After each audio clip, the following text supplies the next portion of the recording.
Salut à tous, j'espère que vous allez bien. Aujourd'hui on se retrouve pour une nouvelle vidéo. Donc aujourd'hui c'est la vidéo achat manga du mois de juin. Donc c'est pas un énorme achat de manga, mais c'est des mangas qui valent plutôt assez cher parce qu'on a de la couleur. Et puis aussi je n'ai pas trouvé trop d'occasion, donc j'ai acheté juste mes sorties. J'ai pas pu tout acheter parce que bon c'est un sacré budget quand même. Mais on va se rattraper les mois prochains.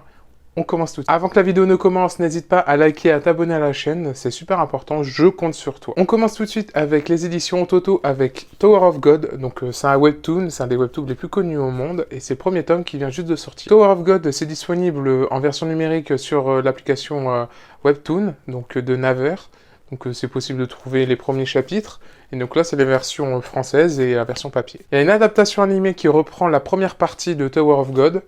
Donc là c'est très sympa, donc premier tome. Donc c'est tout en couleur. Donc là je vous montre. Donc vu comme ça dans les premiers chapitres, on se dit ouais bon on voit pas trop à quoi ça va nous emmener, mais vraiment c'est une top série. C'est un peu style Battle Royale. En fait c'est différentes races, différentes personnes qui rentrent dans une tour et qui essayent d'atteindre le haut pour en fait atteindre les élus.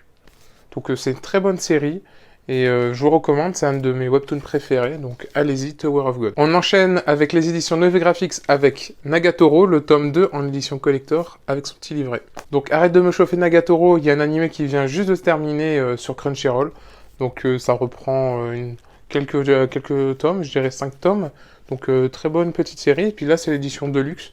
Donc il n'y a pas une grosse différence entre l'édition Deluxe et la version normale. Je crois que c'est juste, c'est inversé. Je crois qu'il doit y avoir Nagatoro qui est ici, l'écriture ici, puis on a écrit édition Deluxe, et le petit livret. Donc le petit livret reprend une histoire courte, plus je crois qu'il doit avoir des illustrations à la fin, ouais c'est ça. Il y a différentes illustrations. Donc c'est vraiment une petite série vraiment sympa, je vous le recommande, aux éditions Neve Graphics, qui est une jeune maison d'édition en termes de manga. On enchaîne avec un isekai aux éditions Delcourt Tonkam, avec Arifureta le tome 5. Donc là aussi, un petit isekai vraiment très sympa. C'est pas le plus original, mais il est très apprécié. Il y a eu aussi une adaptation animée, bon pas terrible, mais là on se rapproche plus vers la fin, je pense. Donc très sympa, vraiment... Arifureta, si vous aimez bien les isekai, foncez, très bon isekai. Il y a aussi un spin-off qui doit sortir, je crois, au mois de septembre. Ça a été repoussé, ça devait déjà sortir ce mois-ci, mais c'était repoussé, donc au mois de septembre. On a un spin-off de Arifureta qui sort. Là aussi, on a une nouveauté avec The Kingdom of the Ring. Donc c'est aux éditions Kana. Et en gros, je l'avais lu il y a quelques années en scan, j'avais bien apprécié. Et puis là, c'est quand j'étais dans la librairie que là, je regarde, je dis, tiens, ça me dit quelque chose, vraiment, les personnages... Et puis là, je regarde le résumé derrière et je me dis, mais en fait, j'ai lu les premiers chapitres. Donc là, en gros, j'avais à peu près lu déjà le premier tome. Je dois être équivalent peut-être peut-être 2 tomes. Donc là, j'ai pu le relire parce que ça faisait longtemps et vraiment très bonne petite série. Donc en gros, pour faire un petit résumé, on a 2 races qui existent sur Terre. Donc les sorcières et les humains. Les sorcières, elles possèdent la magie et tout. On va dire, elles sont un peu considérées comme un peu des déesses par les humains. Sauf qu'ensuite, il y a la technologie qui se développe et puis les humains ont décidé de se rebeller contre les sorcières et de tous les exterminer. Et donc là, on va suivre ce personnage qui a été élevé par une des plus puissantes sorcières et des dernières sorcières. Et donc ce personnage va voir de ses propres yeux sa mère adoptive, qui est une sorcière, se faire tuer devant ses yeux.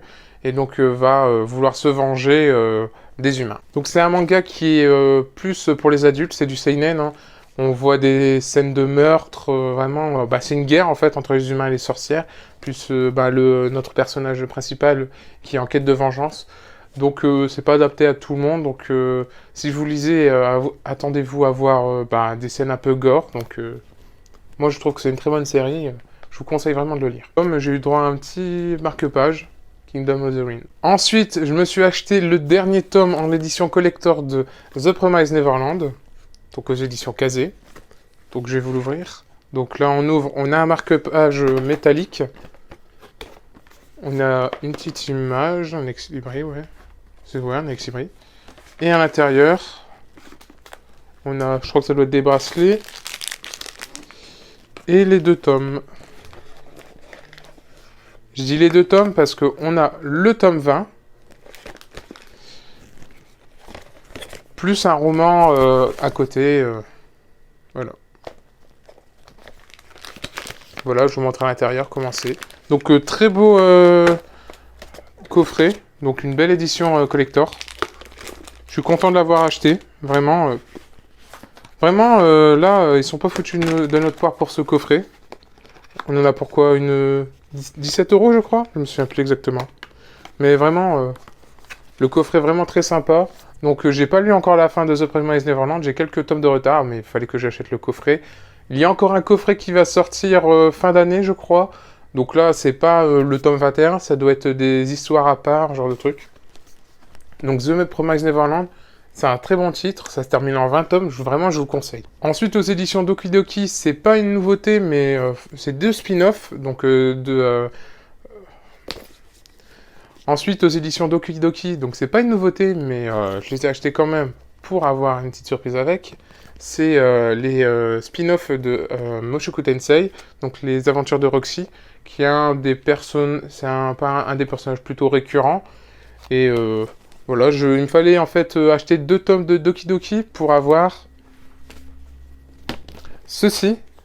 Et je vais vous montrer à l'intérieur qu'est-ce que c'est. Donc alors pour les 15 ans de Doki Doki, ils ont décidé d'offrir des planches. Quand on achetait 2 tomes en fait de n'importe quelle série. Donc moi je me suis acheté les spin-offs de Mushoku Tensei. Et à l'intérieur on a droit à 5 planches. Que je vais retirer le papier. Donc la première planche c'est de Je suis un assassin. J'espère que vous voyez bien. Deuxième planche c'est Kennen. Donc ça je connais juste de nom. Troisième planche, Juboichi avec Sunken Rock. Une très belle planche. Hein.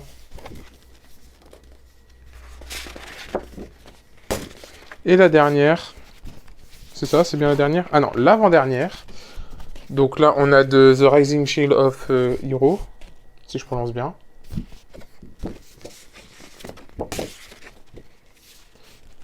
Et la dernière, du Why Nobody Remembers My World.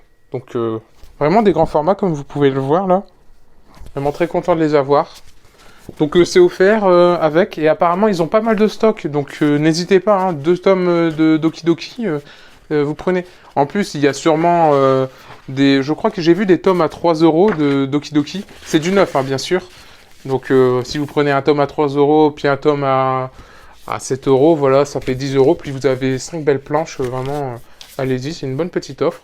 Plus, je crois que Glénat, en achetant des tomes de Dr. Slump, on peut avoir un maillot. Donc voilà, c'est les offres actuelles qui sont sorties. J'enchaîne avec les éditions Nazca avec le tome 11 de Todag. Donc là, c'est apparition tous les 2 mois, donc j'enchaîne vraiment d'une vidéo à l'autre parce qu'ils étaient sortis en fin de mois et tout. Mais c'est tous les 2 mois. Donc Todag, c'est un web manois de base. On a la seule édition papier qui existe au monde. Donc c'est un manga chinois en couleur. C'est aussi une très bonne série que je vous recommande.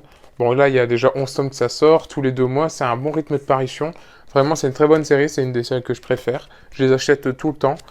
Donc, allez-y, Todag. En plus, c'est bien, là, c'est la couverture normale, mais il y a une couverture réversible, et ça arrive souvent sur pas mal de tomes. Donc là, je vous le montre. Couverture réversible. Donc ça, c'est vraiment sympa. Donc vraiment, Todag, foncé... c'est une petite, c'est Nazca, c'est une petite maison d'édition, mais très très sympa. Ils ont aussi un gros titre en termes de webtoon, c'est Dice. J'ai pas encore pris, mais c'est aussi un webtoon très connu, comme Tower of God, et puis Solo Leveling, n'importe lequel. Vraiment un très gros titre, donc n'hésitez pas à les soutenir. Et on passe aux éditions Meian avec le tome 2 de The Chilling Life of the Different World. Donc le tome 2. Donc là c'est aussi un isekai. C'est très sympa aussi à suivre, je vous recommande. Donc c'est l'histoire d'un mec qui vit déjà dans un monde de fantasy, qui va se faire téléporter dans un autre monde de fantasy pour en fait élire pour trouver le héros. Sauf qu'ils trouvent entre deux le héros et ils oublient de le renvoyer dans ce monde. Donc le roi essaie de se débarrasser de lui.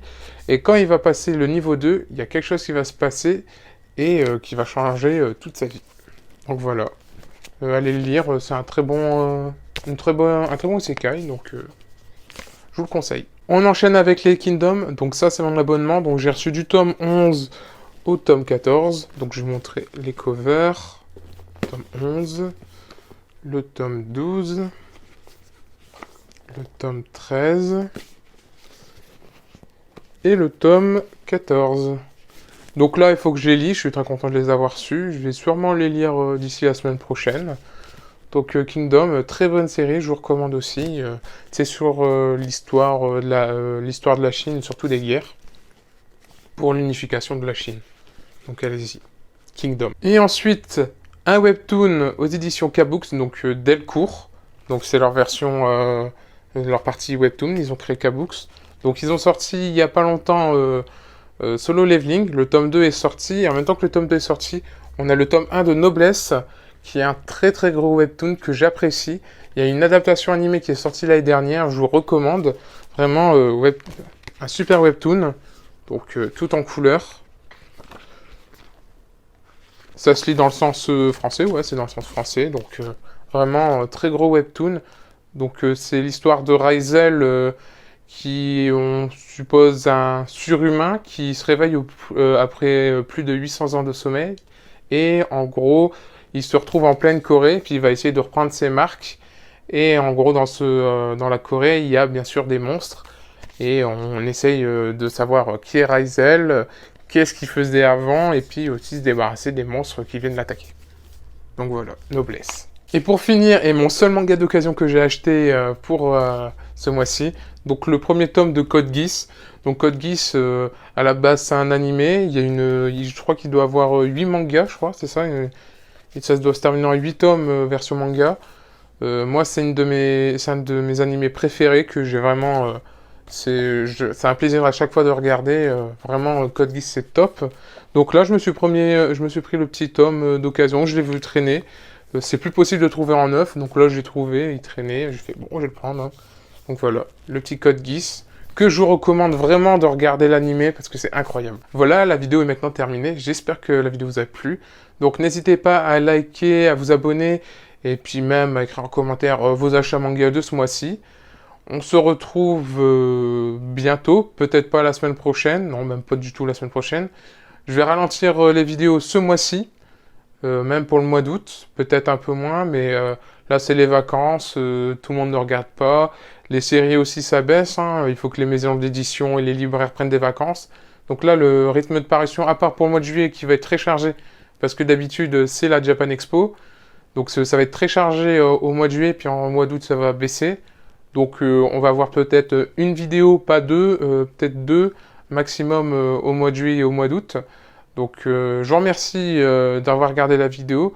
Je vous dis de passer de bonnes vacances. À plus.